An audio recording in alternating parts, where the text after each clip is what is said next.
Starting here.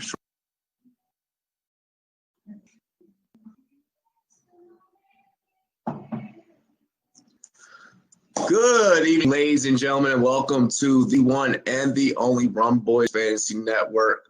I'm your host. It's your boy, Rumboyz Robbie, also known as the Admiral. But tonight, it is not about Rumboyz Fantasy Network. Tonight, we're actually discussing something a lot more serious, something that outside of sports I'm passionate about. We have Adam wow, I just did that. Adam Giardino. Did I get that correct? Got that right. Awesome. We have Adam, founder of the Black Play-by-Play Fund, joining us this evening as our special guest. Kind of going to switch it up a little bit. We're going to be interviewing Adam to find out more about the Black Play-by-Play Fund, find out how we can help, find out how you guys can help, and just really become a source of information for you guys surrounding this project that Adam has started up.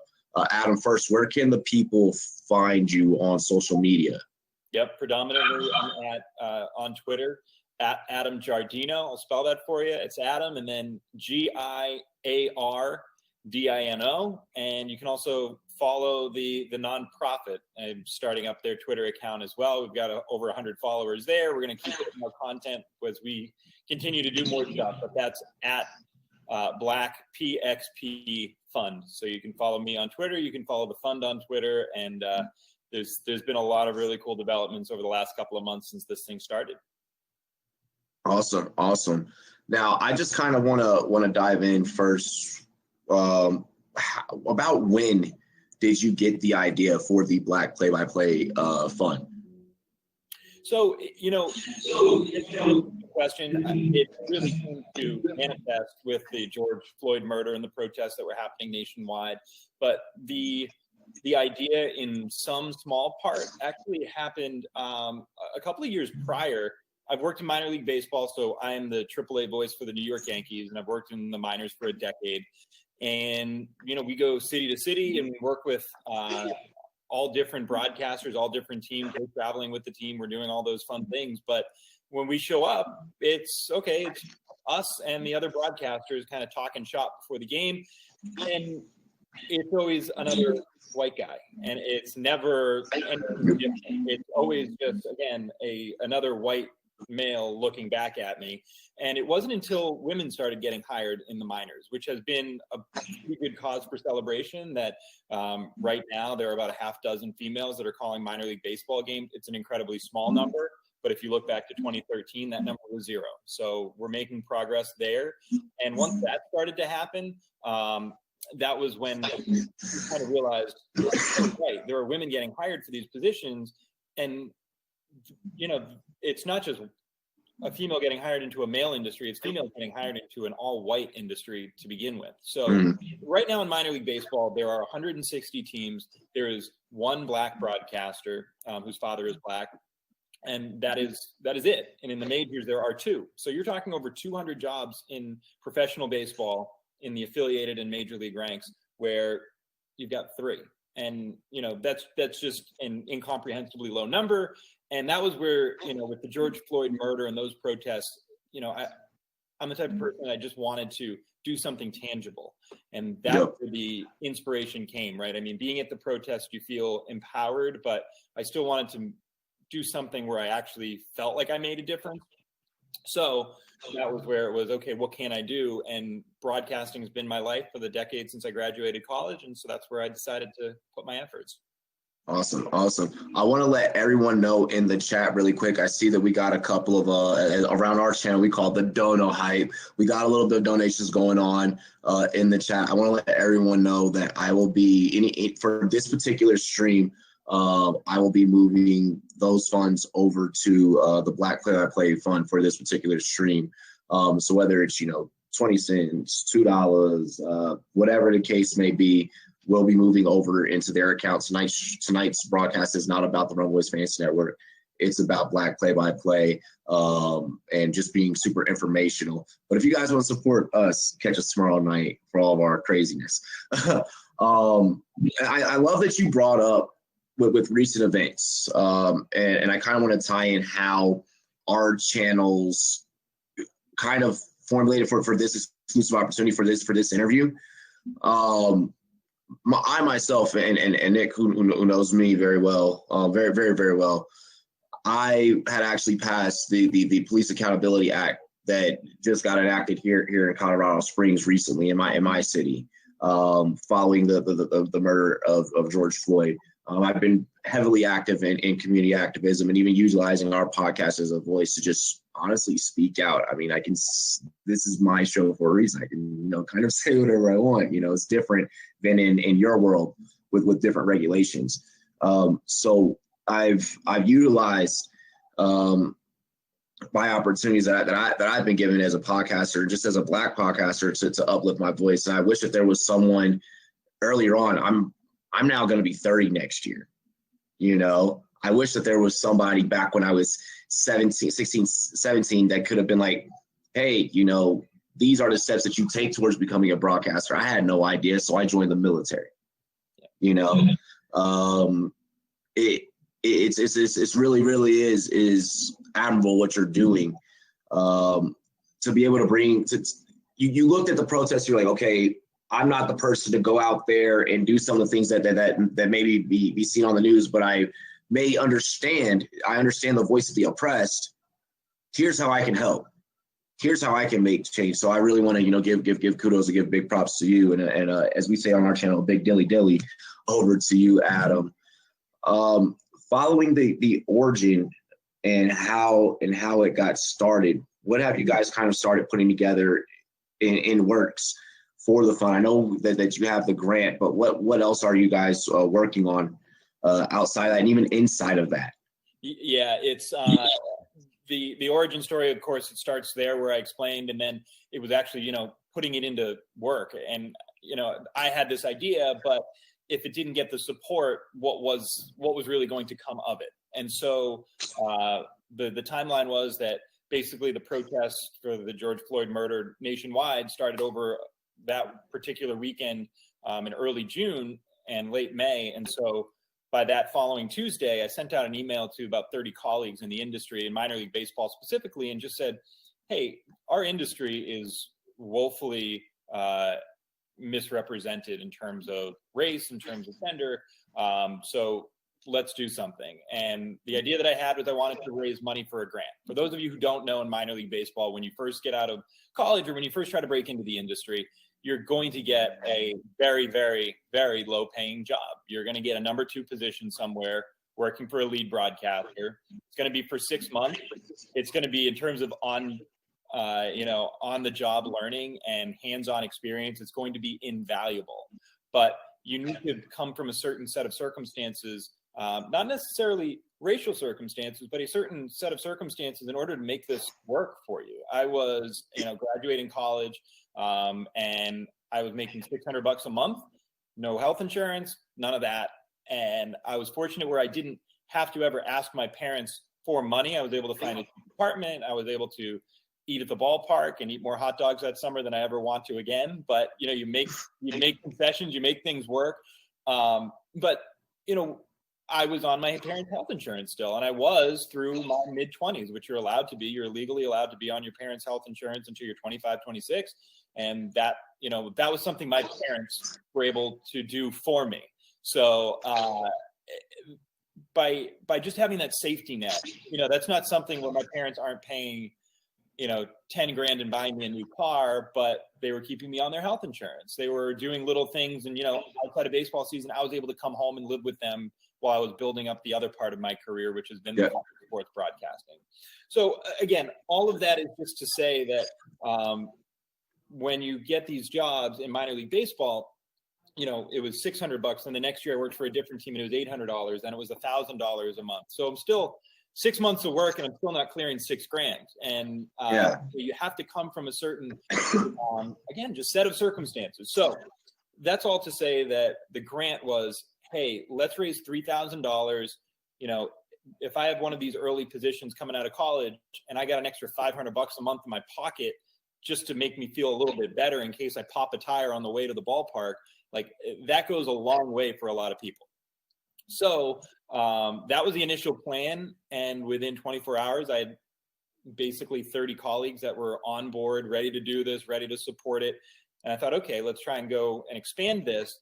And, you know, I'm going to tell this story without giving all the details, but basically there is somebody that I reached out to and who's involved and had been involved, and someone that I knew should probably be in these discussions. And basically they said, hey, if you raise a certain amount of money, I'll contribute, I will match it. And it was a significant, it's a significant amount of money, where all of a sudden I realized, okay, this isn't a bunch of people that can chip in $25, $40, whatever the number is.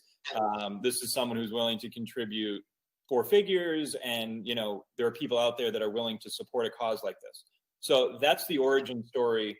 I went live on a Monday on social media, on Twitter. It blew up. It got all sorts of retweets. If you're a baseball fan, Cespedes Family Barbecue with 100,000 followers retweeted it. From there, John Shambi of Sunday Night Baseball, Dan Schulman, Brian Anderson, all these guys started retweeting it. So it got tons of exposure. And right now, a couple of months after that initial launch date, we're not at $3,000, we're at $25,000.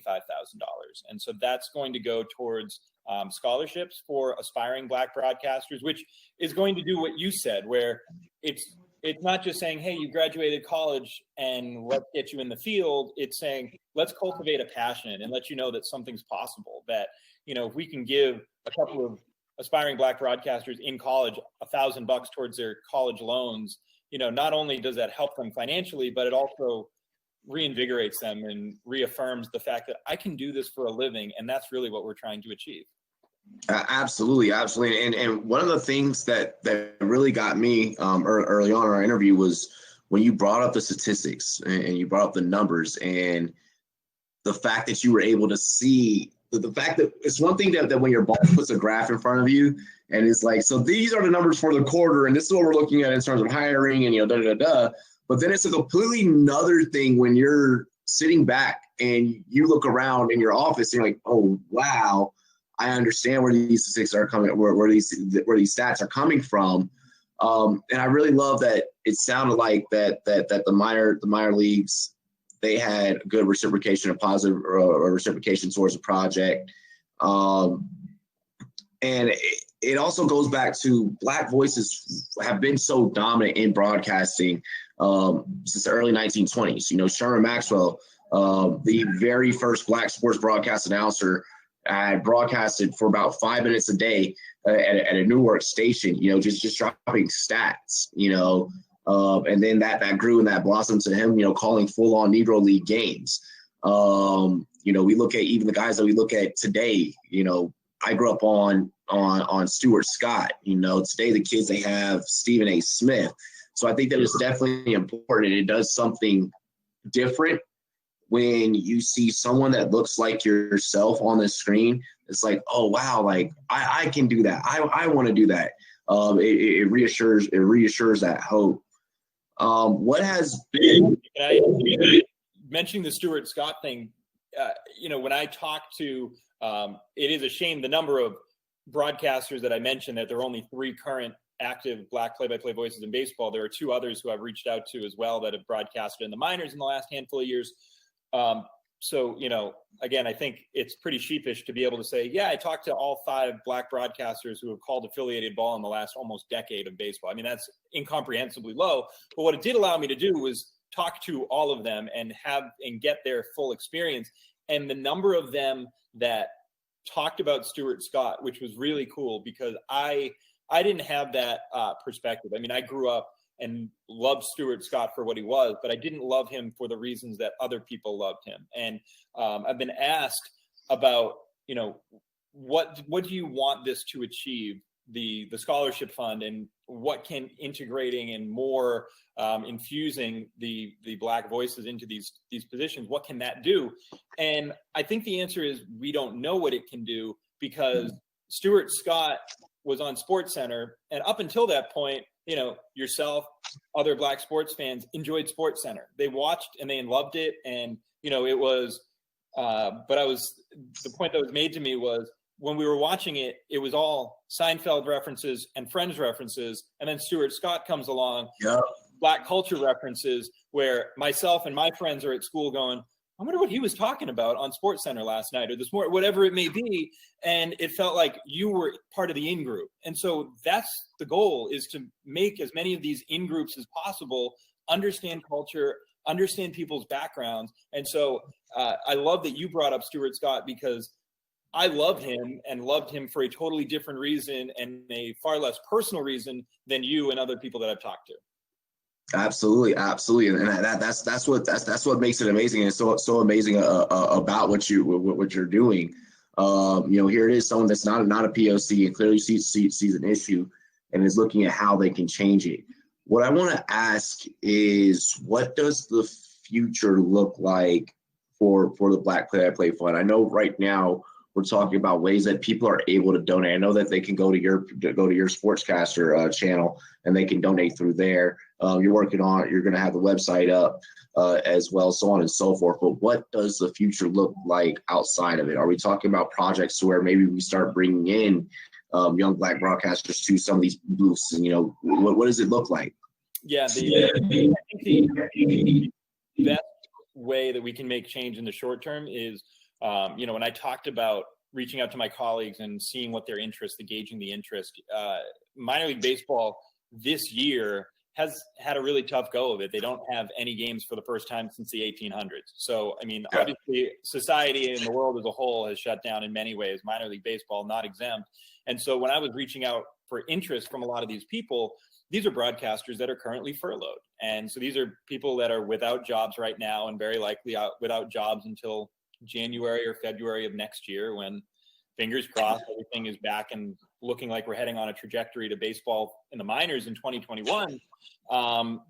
But when you talk about that and you talk about those people that I was reaching out to, there were so many people that I reached out to that said, I'd love to contribute more, but I'm going to be without a job soon. And, it's absolutely, I understand that. But by and large, every single one of them I reached out to that was enthusiastic said, what else can I do? And so right now I have an email list of about 60 broadcasters, and they all want to be part of a mentorship program, because I can only imagine, because I didn't live it, but I can only imagine that as a aspiring Black broadcaster, to look at an industry,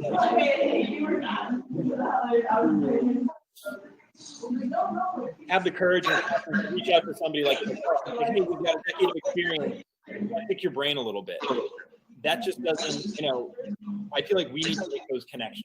And so that's where the mentorship program, where we've got 60 broadcasters that want to extend the olive branch and say, hey, you don't need to reach out to me.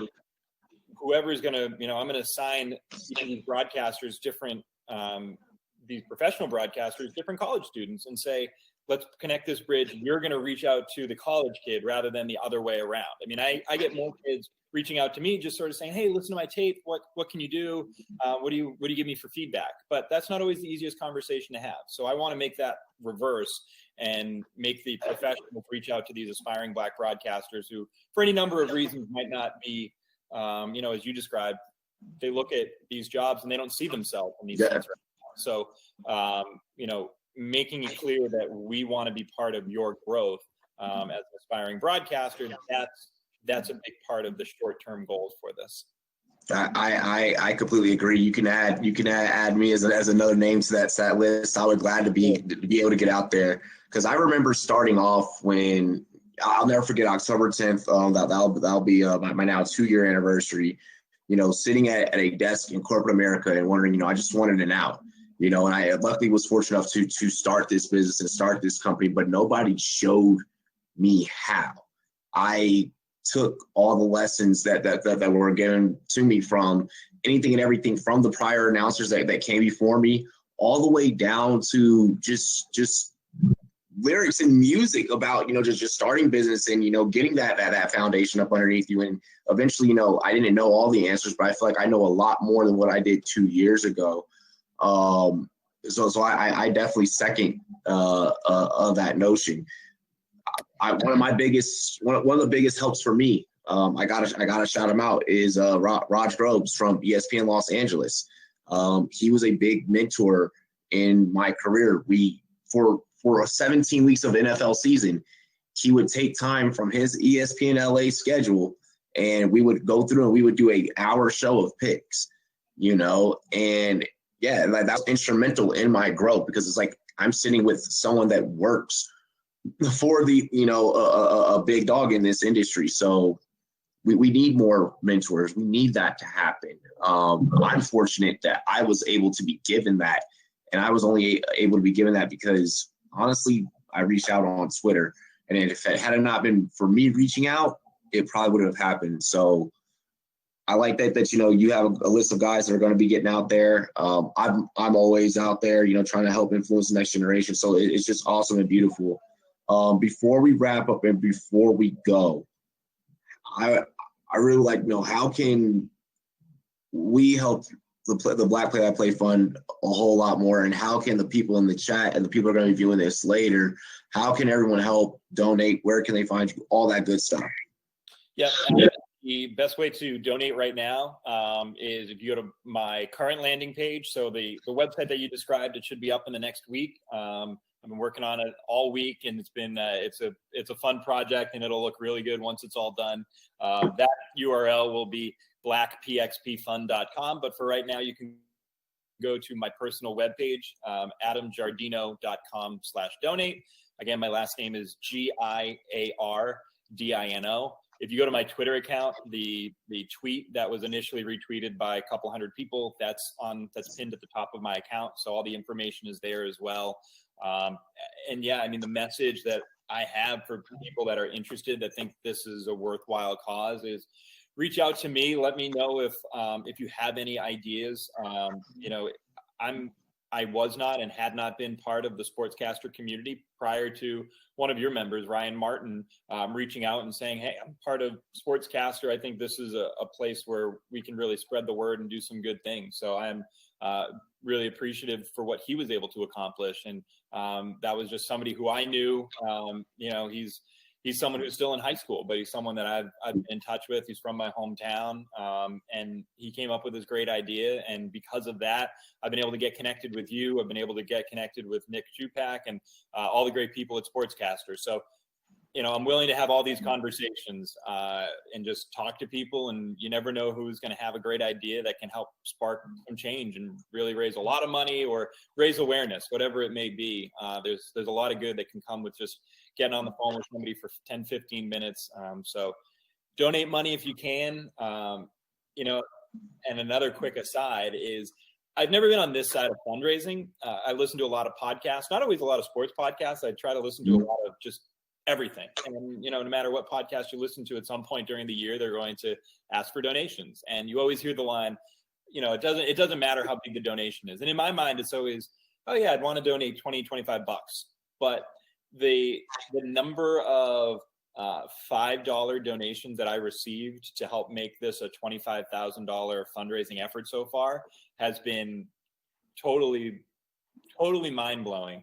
You know, that during that whole process, getting a $5 Venmo on my phone and looking at it, and it's from a member of, I think there was a member of the University of Iowa baseball team who's a college kid and couldn't do more than $5, but he still wanted to let me know what we were doing. And that to me was, you know, means just as much as a $20 or $25 donation. It's just really awesome to see the number of people that support a cause. And having been on it, this side of it now, you know, over the last couple of months, I've actually gone that way. And even though I'm not technically working a whole lot right now with sports being as it is, and I've been listening to stuff, and, you know, if someone says, hey, we're accepting donations, I've gone through and I've made a couple of $5 donations more than I ever would have before, because being on this side of it, I realize now what that means, not just from a financial standpoint, but from an encouragement and again, just a way to reinforce that you're doing a good thing.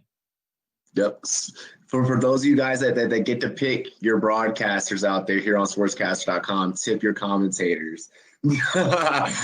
Kidding. No, for real though. Like I mentioned, everyone that has donated during this stream, I will be moving all of this stream's funds over into the Black Play That Play account. As soon as I talked to Nick, and I'm like, hey, can you help me do this a lot easier than me having to click and do everything? So that's why I thanked him, because I knew you were going to be putting work on his plate. So you got to thank him publicly and then make him do the work behind. Oh yeah, exactly. No, that's my boss, and I love Nick. I love Nick. But also, I mean, with that said, guys, we may not be a great rapper once said, a great rapper by the name of Tupac Shakur once said, I may not be the voice that changes that changes the world, but I will be the voice that sparks the human brain that changes the world. So we may not be the ones that exactly change the world. We're two people that have lived our lifetimes. Our careers are here. You know, I mean, we're still bold. We're still building and we're still growing in ours. But I mean, really, at the end of the day, it's about you guys and what you're going to bring to the table. So this is about the future. This is about you guys. And I really do, Adam, appreciate what you're doing. And I do also want to highlight to all of my brothers and sisters out there, Adam, you may not be able to put this one out there, but I can. Ladies and gentlemen, someone that does not look like me saw an issue and stepped up to the plate. No pun intended, because you're a baseball broadcaster, but stepped up to the plate to knock it out the park and make a difference. If he is able to do it, then I'm now also challenging all of you guys to do it, because you guys know me. I lead by example. I'm not going to ask you to do something that I wouldn't do myself.